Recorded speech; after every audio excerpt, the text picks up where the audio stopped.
ಅಜಿತ್ ಹನ್ಮಕ್ಕನವ್ರಿಗೆ ಸಮೀರ್ ಅವರು ಇನ್ನೊಂದು ಹೆಸರು ಕೊಟ್ಟರು, ಅಜಿತ್ ಜೈನ್ ಅಂತೇಳಿ. ಯಾಕಪ್ಪ ಅಂತಂದ್ರೆ ಅವರು ಹವ್ಯಕ ಸಮುದಾಯದ ಅಳಿಯ. ಅದನ್ನು ಸ್ವತಃ ತಾವ ಒಂದು ವೇದಿಕೆಯೊಳಗೆ ಹೇಳ್ಕೊಂಡಾರ ಅಜಿತ್ ಅವರು. ಈಗ ನ್ಯೂಸ್ ಅವರ್ ಅಂತ ಏನು ಮಾಡ್ತಾರಲ್ಲ ಅವರು ಪ್ರತಿ ವಾರ, ಆ ನ್ಯೂಸ್ ಅವರ್ ಒಳಗೆ ವಸಂತ್ ಗಿಳಿಯಾರ್ ಅವರನ್ನು ಕರ್ಸ್ಯಾರ. ಅವ್ರಿಗೆ ಅಪೋಸಿಟ್ ಆಗಿ ಯಾರಿಗಾದ್ರೂ ಒಬ್ರು ಕರಿಬೇಕಲ್ಲ ಹೋರಾಟಗಾರರಿಗೆ ಅಂತ ಹೇಳಿ ಇದೇನು ಟೀಮ್ ಐತಲ್ಲ, ಒಂದು ಹೋರಾಟಗಾರರ ಟೀಮ್, ಮಹೇಶ್ ಶೆಟ್ಟಿ, ತಿಮ್ರೋಡಿ, ಗಿರೀಶ್ ಮಟ್ಟಣ್ಣ ಅವರು, ಸಮೀರ್ MD, ದೂತ, ಆ ಥರ ಕೆಲವೊಂದಿಷ್ಟು ಯೂಟ್ಯೂಬ್ ಚಾನಲ್ನವರು ಅವ್ರ ಬೆನ್ನಿಗೆ ನಿಂತಾರಲ್ಲ, ಯಾರಿಗಾದರೂ ಕರೆಯೋಣ ಅಥವಾ ಅದರೊಳಗೆ ನೊಂದವ್ರಿಗಾದರೂ ಕರೆಯೋಣ ಅಂತ ಹೇಳಿ ಎಲ್ಲರಿಗೂ ಕಾಲ್ ಮಾಡಿದಾಗ ಒಬ್ಬೊಬ್ಬರು ಒಂದೊಂದು ಥರ ಜಾರ್ಕೊಂತಾರ. ಮಹೇಶ್ ಶೆಟ್ಟಿ, ತಿಮ್ರೋಡಿ ಅವರು ಇಲ್ಲ ನಮಗೆ ಯೂಟ್ಯೂಬರ್ ಸಾಕಂತ ಹೇಳ್ತಾರೆ. ಗಿರೀಶ್ ಮಟ್ಟಣ್ಣವ್ರು ಕೇಳಿದಾಗ ನನಗೆ SIT ಯಾವಾಗ ಕರಿತಿತ್ತೋ ಗೊತ್ತಿಲ್ಲ, ಸೊ ನಾನು ಹಾಜರಿರ್ಬೇಕಾಗತ್ತೆ ಅಂತ ಹೇಳ್ತಾರೆ. ಮತ್ತು ನಮಗೆ ಮೇನ್ ಸ್ಟ್ರೀಮ್ ಬೇಡ, ನಮ್ಗೆ ಯೂಟ್ಯೂಬೇ ಸಾಕು ಅಂತಂದು ಹೇಳ್ತಾರೆ. ಸಮೀರ್ ಅವ್ರು ಕರೆದಾಗ ಏನೇನೋ ನೆಪ ಹೇಳ್ಕೊಂಡು ಅವ್ರು ಜಾರ್ಕೊಂತಾರೆ.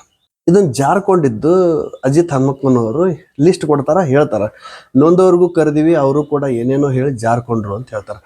ಆದರೆ ಇಲ್ಲಿ ವಸಂತ್ ಗಿಳಿಯಾರ್ ಅನ್ನೋದರಲ್ಲ, ಅವರ ಎದುರಿಗೆ ಹೋರಾಟಗಾರರ ಪರವಾಗಿ ನಾನು ಪಾತ್ರವನ್ನು ನಿಭಾಯಿಸ್ತೀನಿ ಅಂತ ಹೇಳ್ತಾರೆ. ಅದು ಅಲ್ದೇನೆ ಸಮೀರ್ ಅವ್ರಿಗೆ ಇನ್ಸ್ಟಾಗ್ರಾಮ್ ಒಳಗೆ ಒಂದು ಮೆಸೇಜ್ ಹಾಕಿ ನಿಮಗೆ ಆ ಮೆಸೇಜಿಗೆ ಉತ್ತರ ಕೊಡ್ರಿ ಅಂತ ಹೇಳ್ತಾರೆ. ಅದಕ್ಕೆ ಸಮೀರ್ ಅವರು ಉತ್ತರನೂ ಕೊಟ್ಟಾರ. ಸಮೀರ್ ಅನ್ನುವಂಥ ಒಬ್ಬ ವ್ಯಕ್ತಿಯ ವಿಡಿಯೋ ತುಂಬಾ ವೈರಲ್ ಆಯ್ತು. ಸಮೀರ್ ಅವರ ಸಂಪರ್ಕ ನಮಗೆ ಸಾಧ್ಯ ಆಗ್ಲಿಲ್ಲ. ಸಮೀರ್ ಅವರೇ, ನೀವು ಈ ಕಾರ್ಯಕ್ರಮ ನೋಡ್ತಾ ಇದ್ರೆ ನಿಮ್ಮ ಇನ್ಸ್ಟಾಗ್ರಾಮ್ ನಲ್ಲಿ ನಮ್ಮಿಂದ ಒಂದು ಮೆಸೇಜ್ ಬಂದಿದೆ, ದಯವಿಟ್ಟು ಅದಕ್ಕೆ ರಿಪ್ಲೈ ಮಾಡಿ. ನನ್ನ ನಗು ಯಾಕೆ ಬರ್ತಿದೆ ಅಂದ್ರೆ, ಒಂದು ಡಿಬೇಟ್ ಶೋಗೆ ಇನ್ವೈಟ್ ಮಾಡೋರು ಇನ್ಸ್ಟಾಗ್ರಾಮ್ ಅಲ್ಲಿ ಮೆಸೇಜ್ ಮಾಡಿದ್ರಂತೆ. ನಮ್ಮ ಯೂಟ್ಯೂಬ್ ವಿಡಿಯೋಸ್ ನ ಡಿಸ್ಕ್ರಿಪ್ಷನ್ ಬಾಕ್ಸ್ ಅಲ್ಲಿ ಪ್ರತಿ ಒಂದು ಕಡೆ ಕಾಂಟ್ಯಾಕ್ಟ್ ಅಸ್ ಅಂತ ಹೇಳ್ಬಿಟ್ಟು ಇಮೇಲ್ ID ನ ಕೊಟ್ಟಿರ್ತೀವಿ. ಅಷ್ಟೊಂದು ಇಂಪಾರ್ಟೆಂಟ್ ಇದ್ರೆ ಇಮೇಲ್ಗೆ ಒಂದು ಮೆಸೇಜ್ ಹಾಕ್ಬೇಕಿತ್ತು, ಇನ್ಸ್ಟಾಗ್ರಾಮ್ ಅಲ್ಲ. ಚೂರಾದ್ರೂ ಪ್ರೊಫೆಷನಲಿಸಮ್ ಅನ್ನೋದು ಬೇಡವೇನ್ರಿ? ಅಯ್ಯೋ ಸಾರಿ, ಪ್ರೊಫೆಷನಲಿಸಮ್ ಅದು ನಾನು ಯಾರಿಂದ ಎಕ್ಸ್ಪೆಕ್ಟ್ ಮಾಡ್ತಿದ್ದೀನಿ? ಅಜಿತ್ ಜೈನ್. ಈ ಮಹಾನುಭಾವ ಸೌಜನ್ಯ ಕೇಸಲ್ಲಿ ಯಾವುದೋ ಒಂದು ಕಿತ್ತೋಗಿರುವಂತಹ ಒಂದು ಇನ್ವೆಸ್ಟಿಗೇಷನ್ ಮಾಡಿ 2022 ಆಗಸ್ಟ್ 9 ಪುತ್ತೂರ್ನ ಯಾವುದೋ ಒಂದು ಕಾಲೇಜಲ್ಲಿ ಏನ್ ಹೇಳ್ತಾರೆ ಅಂದ್ರೆ, ಸೌಜನ್ಯ ಕೇಸಲ್ಲಿ ಇದುವರೆಗೂ ಆಗಿರುವಂತಹ ತನಿಖೆಗೂ ಸತ್ಯಾಂಶಕ್ಕೂ ವ್ಯತ್ಯಾಸ ಇಲ್ಲ ಅಂತ ಹೇಳ್ತಾರೆ. ಬೇಕಿದ್ರೆ ಆ ಒಂದು ವಿಡಿಯೋ ಕ್ಲಿಪ್ ಇಲ್ಲಿ ಪ್ಲೇ ಮಾಡ್ತೀನಿ, ನೋಡಿ. ಹೀಗಾಗಿ ಸೌಜನ್ಯ ಮರ್ಡರ್ ಕೇಸ್ನಲ್ಲಿ ಇದುವರೆಗೂ ಆಗಿರುವ ತನಿಖೆಗೂ ಮತ್ತು ಸತ್ಯಾಂಶಕ್ಕೂ ವ್ಯತ್ಯಾಸ ಇಲ್ಲ. ಸೊ ಅಜಿತ್ ಸರ್, ಸೌಜನ್ಯ ಕೇಸಲ್ಲಿ ಅಧಿಕಾರಿಗಳ ತನಿಖೆ ತುಂಬಾ ಚೆನ್ನಾಗಿ ನಡೆದಿದೆ, ತನಿಖೆಯಲ್ಲಿ ಹೊರಗೆ ಬಂದಿರುವಂತಹ ಅಂಶಕ್ಕೂ ಸತ್ಯಾಂಶಕ್ಕೂ ವ್ಯತ್ಯಾಸನೇ ಇಲ್ಲ ಅಂತ 2022ರಲ್ಲಿ 3 ವರ್ಷದ ಹಿಂದೆ ಒಂದು ವೇದಿಕೆಯಲ್ಲಿ ನೀವೇ ಹೇಳಿದ್ರಿ. ಆದ್ರೆ ಈಗ ಮೊನ್ನೆ KV ಧನಂಜಯ ಸರ್ ಜೊತೆಗೆ ನೀವೊಂದು ಲೈವ್ ಡಿಬೇಟ್ ಅಲ್ಲಿ ಏನ್ ಹೇಳ್ತೀರಾ ಗೊತ್ತಾ? ಇಲ್ಲ ಸೌಜನ್ಯ ಕೇಸಲ್ಲಿ ಅಧಿಕಾರಿಗಳು ಸರಿಯಾದ ತನಿಖೆ ಮಾಡಿಲ್ಲ, ತನಿಖೆಯಲ್ಲಿ ಬಹಳಷ್ಟು ಲೋಪದೋಷಗಳಿದಾವೆ ಅಂತ ನಿಮ್ ಬಾಯಲ್ಲಿ ನೀವೇ ಹೇಳಿದ್ದೀರಾ. ಸೌಜನ್ಯ ಪ್ರಕರಣದಲ್ಲಿ ತನಿಖೆ ನಡೆಯಲಿಲ್ಲ ಸರಿಯಾಗಿ ಅಂತ ಹೇಳ್ತೀನಿ. ನಾನು ಹೇಳ್ತೀನಿ. ಸೌಜನ್ಯ ಕೇಸಿನ ಏನೋ ತನಿಖೆಯಲ್ಲಿ ಆದಂತಹ ಅಧ್ವಾನಗಳ ಬಗ್ಗೆ ಪ್ರಸ್ತಾಪ ಮಾಡಿದ್ರಿ, ಅದ್ರ ಪಟ್ಟಿನೇ ಕೊಟ್ಟು ಬಿಡ್ತೀನಿ ನಾನು, ಏನೇನು ಅಧ್ವಾನ ಮಾಡಿದ್ರು. ಸೊ ಈ ತರ ಡಬಲ್ ಸ್ಟ್ಯಾಂಡರ್ಡ್ಸ್ ಇರುವಂತಹ ಈ ವ್ಯಕ್ತಿ, ಈ ಅಜಿತ್ ಜೈನ್ ಹೋಸ್ಟ್ ಮಾಡುವಂತಹ ಶೋಗೆ ನಾನ್ ಹೋಗ್ಬೇಕಂತೆ. ಅದು ಯಾರ ಜೊತೆ ಡಿಬೇಟ್ ಮಾಡ್ಲಿಕ್ಕೆ? ಪೇಮೆಂಟ್ ಗಿರಾಕಿ ಕಿತ್ತೋಗಿರುವಂತಹ ಗಿಳಿಯರ್ ಜೊತೆ. ಸರ್, ನನ್ನ ಲೈಫ್ ಅಲ್ಲಿ ನಾನು ಒಂದನ್ನ ತುಂಬಾ ಚೆನ್ನಾಗಿ ಫಾಲೋ ಮಾಡ್ತೀನಿ. ಅದೇನ್ ಗೊತ್ತಾ? If you argue with a stupid you will become stupid ಅಂತ. ನಿಮ್ದು ನಿಮ್ ಚಾನಲ್ ಅವ್ರದ್ದು ಗೊತ್ತಿಲ್ಲ, ಬಟ್ ಐ ಹ್ಯಾವ್ ಸ್ಟ್ಯಾಂಡರ್ಡ್ಸ್. ಕರ್ಸಿ ಆ ಜೈನ್ನ ಕರ್ಸಿ, ಇಲ್ಲ ನಕಲಿ ದೇವಮಾನವನ್ನ ಕರ್ಸಿ, ಆಗ ನಾನು ಬರ್ತೀನಿ ಡಿಬೇಟ್ಗೆ. ಇಂಥ ಪೇಮೆಂಟ್ ಗಿರಾಕಿಗಳ ಜೊತೆ, ಇಂಥ ಸ್ಟೂಪಿಡ್ಗಳ ಜೊತೆ ಆರ್ಗ್ಯೂ ಮಾಡೋಷ್ಟು ಪೇಷನ್ಸ್ ನನಗಿಲ್ಲ. ಆದ್ರೆ ಸಮೀರ್ ಅವರು ಈಸಿಯಾಗಿ ಉತ್ತರ ಕೊಡ್ಬೋದಿತ್ತು, ಟಾಂಟ್ ಮಾಡಿ ಉತ್ತರ ಕೊಡುವಂಥ ಅವಶ್ಯಕತೆ ಇರಲಿಲ್ಲ, ಬಟ್ ಕೊಟ್ಟಾರ. ಅಜಿತ್ ಅವರು ಕೂಡ ಅದೇ ಕೆಲಸ ಮಾಡಿದ್ರು, ಕಾಂಟ್ಯಾಕ್ಟ್ ಮಾಡೋ ಪ್ರಯತ್ನ ಮಾಡಬೇಕಾಗಿತ್ತು, ಮೇಲ್ ಹಾಕಬೇಕಾಗಿತ್ತು. ಇನ್ಸ್ಟಾದೊಳಗೆ ಹಾಕಿದ್ದಕ್ಕೆ ಸಮೀರ್ಗೆ ಆಗಿ ಬಂದಿಲ್ಲ. ಆ ಥರ ಎಲ್ಲ ಅನ್ಕೋಬಾರ್ದಾಗಿತ್ತು. ಸಮೀರು ಕೂಡ ಸಾಮಾನ್ಯ ಜನರ ಅಭಿಪ್ರಾಯನೂ ಇಲ್ಲಿ ತಗೋಬೇಕಾಗುತ್ತೆ. ಅದು ಏನು ಅಂತಂದರೆ, ಸೌಜನ್ಯ ಪರ ಒಕ್ಕಲಿಗರು ಬರಲಿಲ್ಲ, ಅನನ್ಯ ಭಟ್ ಪರ ಬ್ರಾಹ್ಮಣರು ಬರಲಿಲ್ಲ, ವೇದವಲ್ಲಿ ಪರ ಲಿಂಗಾಯತರು ಬರಲಿಲ್ಲ, ಈ ಎಲ್ಲ ಹೆಣ್ಣು ಮಕ್ಕಳು ಹಿಂದೂಗಳಾದರೂ ಒಂದು ಹಿಂದುತ್ವ ಸಂಘಟನೆಗಳು ಬರಲಿಲ್ಲ, ಯಾವುದೇ ರಾಜಕೀಯ ಪಕ್ಷ ಬರಲಿಲ್ಲ, ಯಾವುದೇ ಭಾಷಾ ಸಂಘಟನೆಗಳು ಬರಲಿಲ್ಲ. ಬಂದವರೆಲ್ಲ ಮಾನವೀಯತೆ ಉಳ್ಳವರು, ಮನುಷ್ಯರು. ನಿಮ್ಮ ಜಾತಿ ಮತ್ತು ಧರ್ಮದಲ್ಲಿ ಅಂಧರಾಗೋದಕ್ಕಿಂತ ಮುಂಚೆ ಸ್ವಲ್ಪ ಯೋಚಿಸಿ ಅಂತ ಹೇಳಿ ಇನ್ನೊಬ್ಬರು ಸಹ ಮೆಸೇಜ್ ಕೊಟ್ಟಾರ ಸಾಮಾಜಿಕ ಜಾಲತಾಣದೊಳಗೆ. ಇದು ಕೂಡ ನಾವು ಯೋಚನೆ ಮಾಡಬೇಕಾಗುತ್ತೆ. ಯಾಕೆ ಹೋರಾಟಗಾರರು ಅಜಿತ್ ಅವರು ಕರೆದಾಗ ನ್ಯೂಸ್ ಅವರಿಗೆ ಬಂದಿಲ್ಲ ಅಂತಂದರೆ, ಇವರಿಗೆ ಸಾಕಷ್ಟು ಯೂಟ್ಯೂಬ್ ಚಾನಲ್ನವ್ರು ಬೆನ್ನಿಗೆ ನಿಂತರೂ ಕೂಡ ಪ್ರತಿಯೊಂದು ಚಾನಲ್ ಒಳಗೆ ತಾವು ಏನು ಹೇಳಬೇಕಂತ ಹೊಂಟಾರ ಅದನ್ನು ಹೇಳೋದಕ್ಕೆ ಅವರಿಗೆ ಸಮಯದ ಅಭಾವ. ಸಾಕಷ್ಟು ಸಮಯ ಇದ್ರೂ ಸಹ ಅವರಿಗೆ ಎಕ್ಸ್ಪ್ಲೇಷನ್ ಕೊಡಕ್ಕೆ ಆಗ್ತಾ ಇಲ್ಲ, ಅಷ್ಟು ಟೈಮ್ ಸಾಲ್ತಾ ಇಲ್ಲ ಇವ್ರಿಗೆ ಹೋರಾಟಗಾರರಿಗೆ. ಇನ್ನು ನ್ಯೂಸ್ ಅವರ್ ಅಂತಂದ್ರೆ 1 ಅವರ್ದು ಕಾರ್ಯಕ್ರಮದೊಳಗೆ ಏನೆಲ್ಲ ನಾವು ಡಿಸ್ಕ್ಲೋಸ್ ಮಾಡೋಕ್ಕೆ ಸಾಧ್ಯ?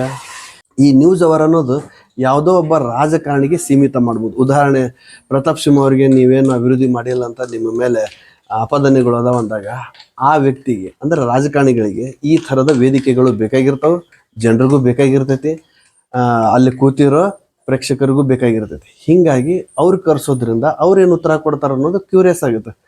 ಆದರೆ ಸುಮಾರು ವರ್ಷದಿಂದ ಹೋರಾಟ ಹಳ್ಳ ಹಿಡಿದಿರೋ ಇಂಥ ವಿಚಾರದೊಳಗೆ ನ್ಯೂಸ್ ಅವರನ್ನು 1 ಅವರ್ ಕಾರ್ಯಕ್ರಮದೊಳಗೆ ಹೋರಾಟಗಾರನ ಕರೆದು ಆ ಹೋರಾಟಗಾರರು ಅಥವಾ ವಸಂತ ಗೆಳೆಯರಾಗ್ಬೋದು ಇವರೇನಾದರೂ ಹೈ ಟೆಂಪರ್ ತೊಗೊಂಡು BP ವೇರಿಯೇಷನ್ ಆಗಿ ಹೈ ಟೆಂಪರ್ ಆಯಿತು ಅಂತಂದರೆ ನೆಕ್ಸ್ಟ್ ಏನಾಗಬಹುದು ಇದನ್ನು ಯೋಚನೆ ಮಾಡಬೇಕು. ಇದನ್ನೆಲ್ಲ ಯೋಚನೆ ಮಾಡಿ ಹೋರಾಟಗಾರರು ಬಂದಿರಲ್ಲ ಮತ್ತು ಅವ್ರಿಗೆ ಈ ಟೈಮ್ ಸಾಲಲ್ಲ.